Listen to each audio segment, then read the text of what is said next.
Hello and welcome to this episode of Online Store Success with me, your host Jody Minto. Today I have a very special guest joining us. I've got Egidia from Gigi and Co here to tell us about her story about following her passion for fashion and starting her very own fashion business and how it's evolved over the years as well, because there's been a brand name change and everything that goes with that. And Egidia and I have been working together for a number of years now, and I really want to share her story with you. And there's just so much that you can take away. So thank you, Egidia. Thank you so much for being here with me. Thank you for having me. You're welcome. You're welcome. So we've been working together for a long time now. I think Yeah, you came in initially via my online store success course, yep, and that's then have right. been in my mastermind on and off for a number of years as well. Yep. And when you first came to me, you were awards fashion, hmm and now you're a Gigi and Co. Yep, that's right. So tell us a little bit about the journey. What motivated you initially to start your own fashion business? Because I know you have a family business, a big building business as well, so that keeps you super busy. So tell us why what motivated you to start your own business as well. Wanted to start something that was mine, that was something that I enjoyed. I mean, I've been in the building industry all my life. My dad was in the building industry. My husband's in the building industry, and I do all his accounts our accounts. I shouldn't say his. So we have our business, which keeps me busy enough. But my passion was always in fashion, and I just thought, no, I want something that's mine, and I just wanted to build it from the ground up. And I never I never wanted it to be anything that's too big, just something that I can manage myself, something just to keep my foot in the fashion door. I was in retail many years ago, and I just really wanted to get back into fashion. I just love it so much. I love like looking at all the different styles and things, and I thought, no, I really want to do something that's mine, that doesn't take me too much away from my family Mhm. and from the business, the main business. Obviously, that's our bread and butter. So I didn't want to obviously give that up, or employ someone to do what I do. So I wanted to keep my hand in that and also start something myself. So that's why I thought, oh, let's try something online, see how Mm, we go. so good. How did you get started? Well, I made a lot of mistakes, and so there's things that I would do differently. I started by just buying I don't even know if they exist anymore, a pre sort of made website with a domain name, and I guess like a skeleton store with Mhm. no products or anything like that, just a website that you had to fill in the blanks basically, but it had already a domain name. That's how I got Awards Fashion. Mhm. So I kind of got stuck with that, and I didn't know how to move away from it once I started. So really what I originally purchased and set up, I totally changed, because then I soon found out I couldn't do Afterpay on that platform. I don't even know what the platform was. I couldn't Oh. even tell you.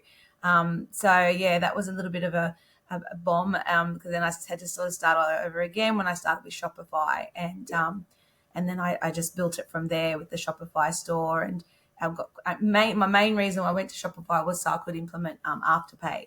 Mm. That was the main purpose of it. And then I saw that it was just so much easier. That the website I had, it was just so clunky. You couldn't zoom up on images. You couldn't do very much on it at all. So Right, I I remember that. very quickly got rid of that and went with the Shopify. And I've been with them with that Yep. since. Yeah. When you moved to Shopify, was that the same time that you rebranded as Gigi and Co, or did you start off just shifting with Awards Fashion to Shopify and then Gigi and Co came later down the track? No, yeah, originally I just kept it as Awards Fashion for a while afterwards. I just didn't know what to call it. I didn't know how to change. Yeah, I just kept it as Awards Fashion and just moved over to a new platform. Okay. Initially for a couple of years, actually. How did you go about sourcing products? When you bought the Awards Fashion template with nothing in it, how did you get started in filling the store? I just reached out to different agencies around in Surrey Hills. I went walking and I made lots of phone calls, and I got some interviews, or not interviews, appointments. I went in, and when they wanted to know what your store was about, what you were after, and whatever. And then I just started getting supplies from there. And over the years, it's picked up new ones, dropped ones, Mhm. made changes. And yeah, that's basically how I did it. I Just love Surrey Google and Hills. walking. Yeah, I love Surrey Hills for a fellow fashion lover. Going into Surrey Hills, where there is a wholesale market for those that aren't unaware in Sydney, and if you have a fashion store of some sort, you can go in. You have to show, I think, your ABN or a business Yes. card, and you can go and buy packs of clothes from various different suppliers. Some are better than others, and some won't sell to just anybody. A lot of them, I remember there was one brand that I really wanted to stock on Island Co, and they would not sell to me. It was just like so frustrating because I didn't have a bricks and mortar store. Do you find these days they're a bit more flexible with that, or are you still finding some people won't sell to you unless you have a bricks and mortar shop? I'm finding a lot more flexibility now. I think that because a lot of bricks and mortar stores have closed down, and a Mm-hmm. lot of the suppliers are probably struggling themselves, that it is a lot easier. They're not saying no anymore. There are still a few brands, but I don't reach out to them anymore because with the rebrand, I actually didn't do as, because I had a little, I wouldn't call it high end, but it was a bit more expensive. So Mm-hmm. I find those ones were a little bit harder to get your hands on. Whereas, yeah, because they don't want to sell too, even online, they don't want to have too much of an online presence. Got So it. they can keep their brand a bit more exclusive. But yeah, no, it's definitely much easier now. It's not as Yeah. hard to get your hands on. And as Yeah. an online store, it's a bit easier anyway because you don't have to worry that there's, the shop down the road that's got the same stock as you. So if you're in a mall, shopping mall, and you've got a particular brand, then a store, another boutique 10 doors down can't pick Mm. up that same brand. Where you don't really have that online. The only thing that they worry about that they have too much online presence. Some of Got it. those brands, yeah, Yeah. they don't Yeah. want to. They don't want to sort of flood their name Be all over everywhere. online. And then if you're stocking something that everybody else is stocking, you often become trapped in a price war. Who can Correct. sell it the cheapest? And no one wants to be stuck in that kind of battle because no one really wins when it's a race to the bottom on price, right? Exactly. Exactly. I remember, I mean, one of the challenges, I suppose, selling another brand or another label is that you don't have a great deal of say around the sizes that you get, particularly if you're buying from those suppliers that sell in packs. And usually there'll be maybe a size 6 and maybe two size 8s and two size 10s and maybe if you're lucky two size 12s and then maybe 114, and then they often don't go higher than that. um, it's one of those frustrating points given that particularly in a lot of the Western countries that the average size for most women is probably, I think, is it a 14 or a 16? Yeah, I'd say definitely a 14. Yeah, that has been a big challenge that I've faced with packs. It was easier when I was indenting because you could pick your sizes Mm, and get more of particular sizes that you knew, and you kind of knew your customer. But yeah, with packs, it's very hard. I'm often negotiating with them, and sometimes have got a bit of a relationship with some of my suppliers, and they agree to alter it a little bit for me. Depends on what the style of the item is. So sometimes I've been lucky, but yeah, a lot of the times I end up with you know yeah, copious amounts of size sixes and yeah, eights, and yeah, the definitely 12s, 14s, sell out straight away, and yeah, then tens. So yeah, that's yeah, definitely one of my biggest challenges. Is the yeah. sizing with Yeah, I that. hear you. And then so we used to get, because we used to use for Island Co, we predominantly made most of our own products, but we would go and get little packs of top ups, whether it might be like denim shorts or Yes. little accessories or something that just was complimentary. But then we would face that challenge where you had only all of these small sizes, and then our customers would be like yelling at us going, what about for us curvy ladies? And we're like, oh, sorry, our hands are tied, this is the only size range that they make. So for anyone that is listening here that is a manufacturer of those wholesale goods, please increase your size range.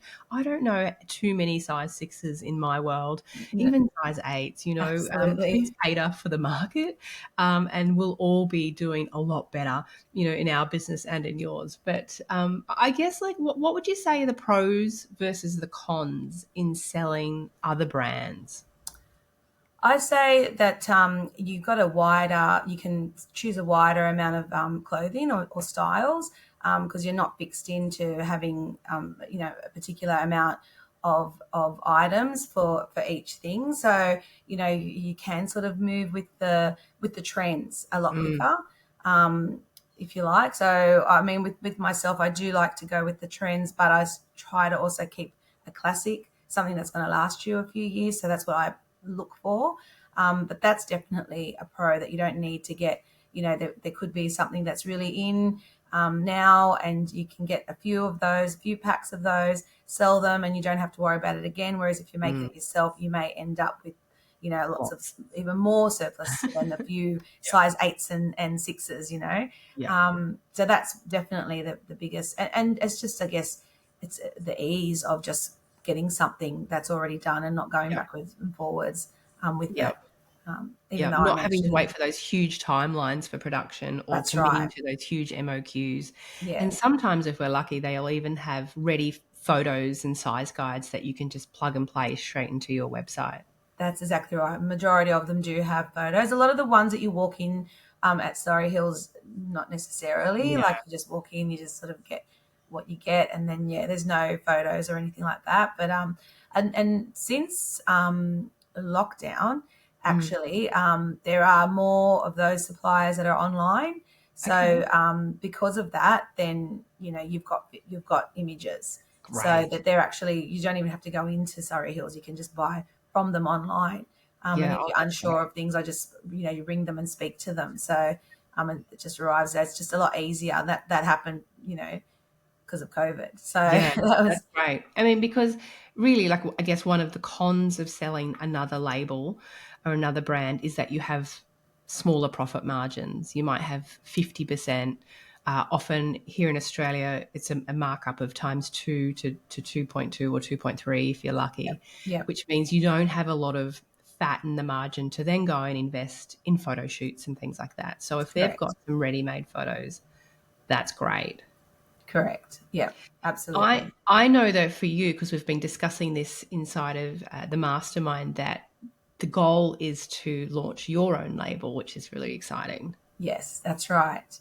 What are That's been the your goal for a while. Yeah, yeah. What do you envision for that? As far as product range or categories, or will it still remain Gigi and Co, or will your fashion label, will you rename it something different?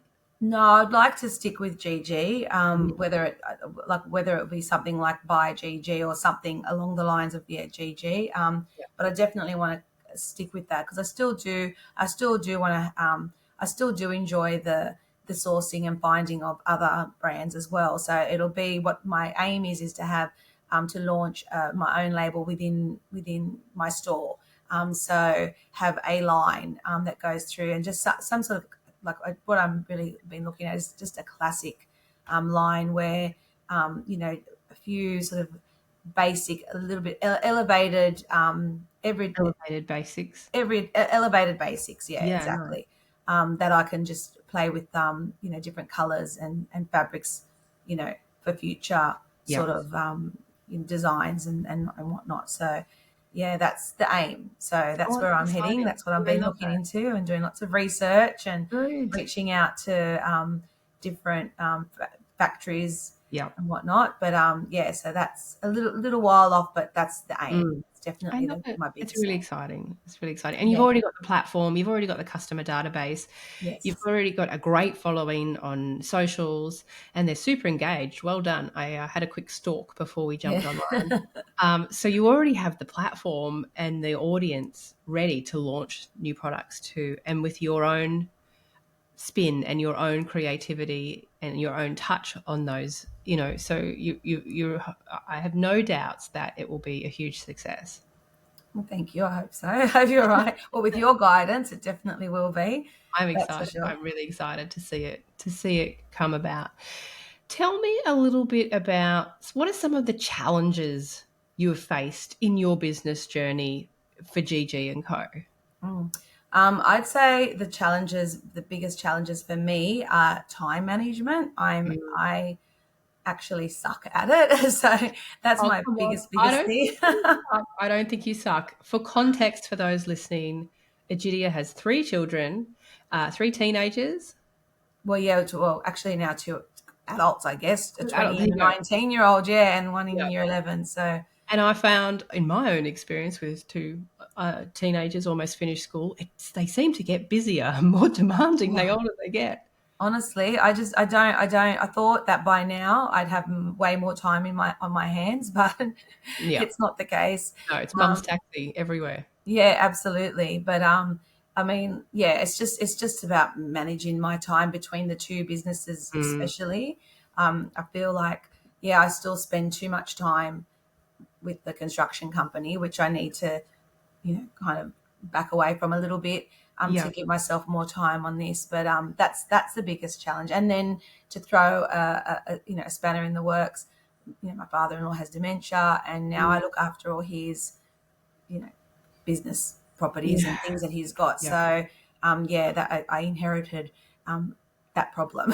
Oh So gosh. Oh yeah, gosh. so that's just a time thing. So that's Yeah. my biggest, yeah, I'd say Oh, and that, like I said, hurdle. that's not because you suck at time management. It's because you are stretched. You are supporting a lot of different people, and you're working full time in another business while you continue to build and grow Gigi and Co on the side. And I think just remind yourself it's not that you suck at time, but there's Yeah. only so many hours in a day, and when so many other people and things need us, and we also need to sleep as well. Well, I yes, mean, yes. sometimes it is a challenge, and I feel like too, as a little side note here, it's a funny stage of life that we're in right now, where you have got somewhat older children who are not too far away from sort of leaving the nest, but still very much need us. And now Yeah. we've also got elderly parents and parents in law that actually need us as well. I did a post on my socials the other day, and I don't know if it was a very good metaphor, but I said it felt like a little bit like we're the meat in the sandwich now, Oh, where we're the meat in the middle, and we've got like parents and parents in law that are going into nursing homes and battling dementia and things like that, as well as you've also got these kids that are constantly demanding on us, and we're like, oh my gosh, it's how so did we true. how did we land here? This is a lot, and then we're also usually in deep in the throes of our own careers, right? They're in our 40s and 30s, 40s, 50s. That's when we kind of really, our careers are peaking and we're making the money, but we've also now got all of these other responsibilities and demands of us either side. So I think we all just Absolutely. need to be kinder to ourselves and just appreciate it's a funny stage of life. It is absolutely. I agree. I always say to my girlfriends, my little bunch, and we're all in the same sort of boat. Like, this is the busiest that I've ever been in my life. I thought that when the Mm, kids were little, that was the time that I was so busy and whatever, but not compared to now. It's just crazy. And you're yeah, right, meet in the middle. It is. yeah. It does that actually explains it in a nutshell. Absolutely. If I could have found a better metaphor, analogy, whatever, but that was it. That was what I was like, we're the meat. Yeah, absolutely. Oh, Absolutely. goodness me. So a bit of a shift in gears here. Tell me, coming back to GG and Co. I know you had obviously the big business pivot with the rebrand. Hmm. What what initiated that change? I just felt that awards fashion wasn't really talking to really anyone about what my brand was. And I think when I did originally begin, I geared it towards that name, so awards fashion. So I instantly went with sort of more dressier um, items, not formal wear, but your spring races, wedding guests, bridesmaids, even, and that was sort of what I was going for. Which was good. It was good for a little while. But I did always. It's not really where I wanted to sit. I wanted to sit more because I feel like that kind of stuff. You kind of find it. It's a little bit easier to Mm, me for myself. I find it harder just dressing. I know I always use the term everyday wear, but I don't mean your Lorna Janes, your gym clothes or your tracksuits. I mean that yeah. little bit elevated where you feel good, you can drop off the kids at school, you go off to brunch somewhere fancy, you can come home and do your things, be comfortable, and then maybe just slap on a pair of heels, a red lippy, and head out the door again for dinner or something like that. So Mm, those sorts of clothes I find a little bit harder to kind of find. yeah, true. So I feel like that's where I kind of wanted to sit in the market, and I didn't feel like awards fashion really spoke to my customers and letting them know what it was. I wanted it to be more about kind of me and what I wanted, and my nickname's Gigi, so that's where Gigi and Co came from. So um, yeah, awards fashion sounds a little bit because, like, I think my catchphrase was like award-winning style or something like that Yeah. at the time. So that's why I wanted to move away from that when I did start changing. And also, COVID did have a big part to play because Mm, obviously with eventwear that just sort of went down, yeah. which I wanted to move away from it anyway. But that kind of gave me the push, I suppose, that I had to do. Yeah. So yeah, it was. I found that particularly after lockdown, people were not getting that, that even myself, I didn't need it because dresses and things that you had bought that you hadn't worn to that Mm, occasion that got cancelled, they were sitting in your wardrobe, or you hadn't worn things for a couple of years and you're like, oh, I'll wear that dress. So yeah, I found that event wear sort of took a little bit of a nosedive. yeah. But yeah, then that's around the time that I did make the change, the Okay. name change. So I thought it was a good opportunity to sort of Yeah. say, okay, rebranding, new me, new website, new type, new direction. So that's where it was born. I love that. And I think too, from a business sort of product strategy point of view, selling products, dresses, fashion that are event wear often are quite structured and tight fitting Yes. can be a harder sell online because Yes. they do need to fit nicely. And while you might be able to sell them, you might find you also have quite a high rate of returns and exchanges. So, Absolutely. mm, Absolutely. I almost would know as I was packing particular styles, I'm going to get this one back oh no, because I just know by the if it was something that's wasted and doesn't have a lot of stretch, and yeah, unfortunately we're not always the size that we think we are in different brands, and true. that's what it is from one brand to another.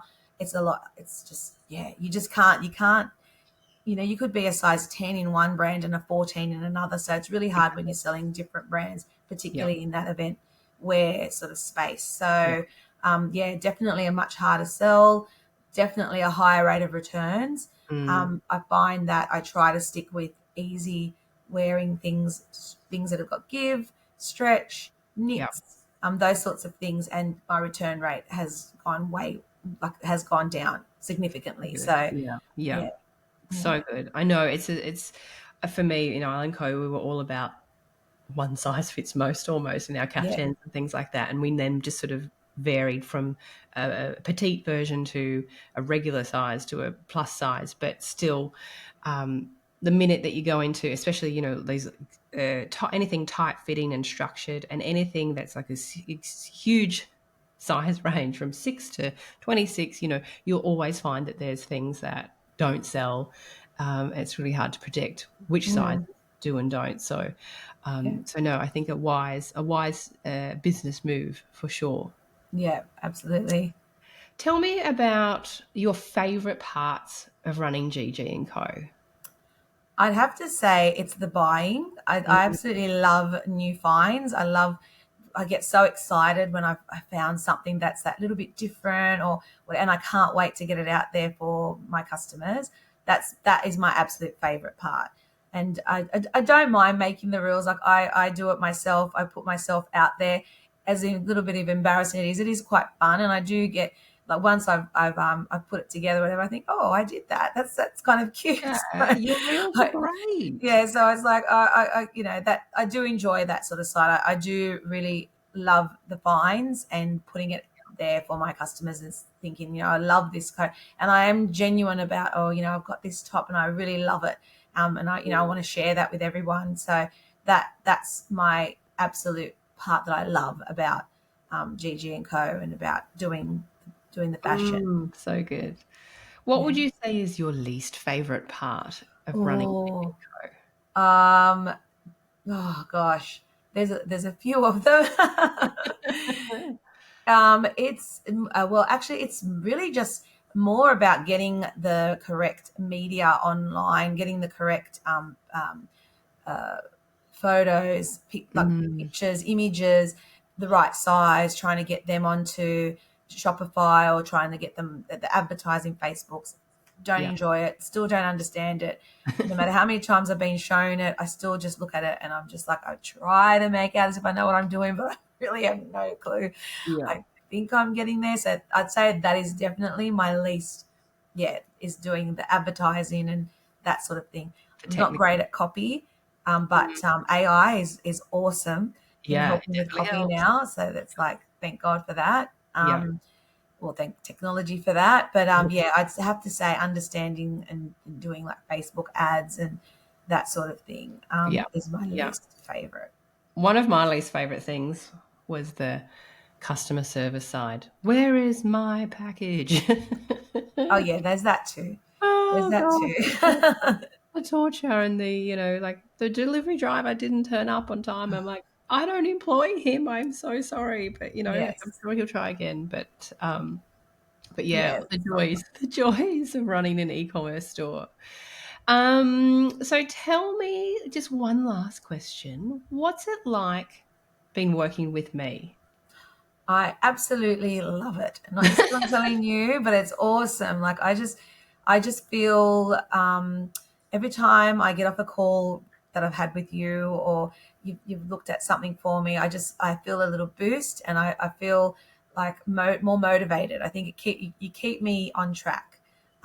That's my biggest thing, and it's just yeah, it's been good. I feel very comfortable. Very, I know I can trust you, and anything that you tell me is honestly and like I've come across a lot of different people within the you know in this space Mm, that claim to help out whatever, but I just don't feel the genuine like yeah that I get from you. I feel like you're very genuine and you really want to help women in business, and mm, the online space so well. You're not just sort of uh, claiming that you're doing fish markets and whatever. It's like everything. It's not everything. It's like this is my space. I know it. I know it well, and you do. And yeah, I love it.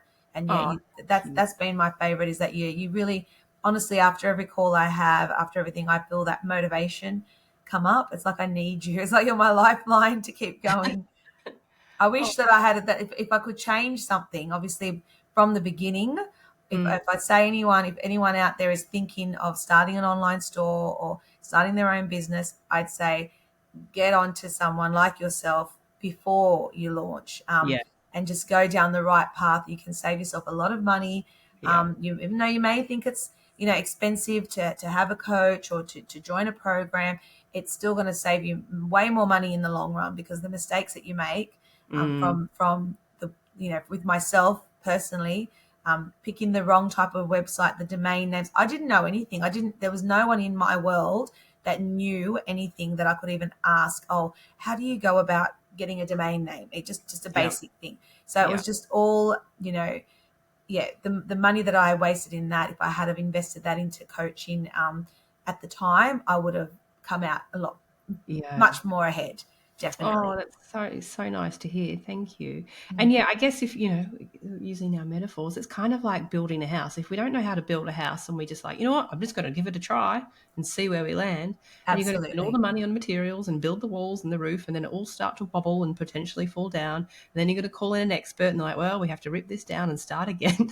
Absolutely. Kind of the same with the Absolutely. business, and it's easier to come in with a roadmap, knowing what to do in what order and what's important and what's not, than it is to come in and having to unpick problems, often expensive mistakes, and then start again. So Absolutely. yeah, and I do, for those listening, I do have a course, Online Store Success, which is all about for people that are about to launch or have recently launched their online store and want to scale their sales, which is, I think, is what you came in Yeah. with me, but you already had awards fashion. Yeah. It was, Yeah, yeah, I already had the store. And I think when I came on and I did, I think it was online. I think it was online yeah, school for success. yeah. What I had then was I had Awards Fashion, had already thrown away the first website, and I had Shopify at that point. Oh, got So it. I had Yeah, already done that part, and yeah, then yeah, there was other changes and whatnot that yeah, that That happened happens after after, that. So yeah. And yeah. now we're working together in the mastermind. And the mastermind is for those that have already got the foundations ready to go and looking for that one-on-one coaching and support to help scale it. So I'll put the links for all of these things in the show notes, as well, of course, of all of Egidia's links to Gigi and Co. Instagram. Give her a follow.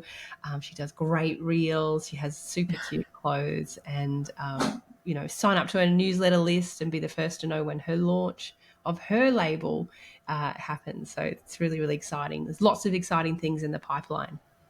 Yes, absolutely. Well, thank you so much for joining me today. It's been an absolute pleasure chatting with you. It's always been an absolute pleasure chatting with you all the time in our coaching calls and outside of them. And I can't wait to see what's in store for your business. Thank you. Thank you so much for having me. Thank you for all your support and everything. I can't Oh, thank you thank enough, you. but thank you. Thanks for having me. Oh, you're most welcome. Thank you, guys.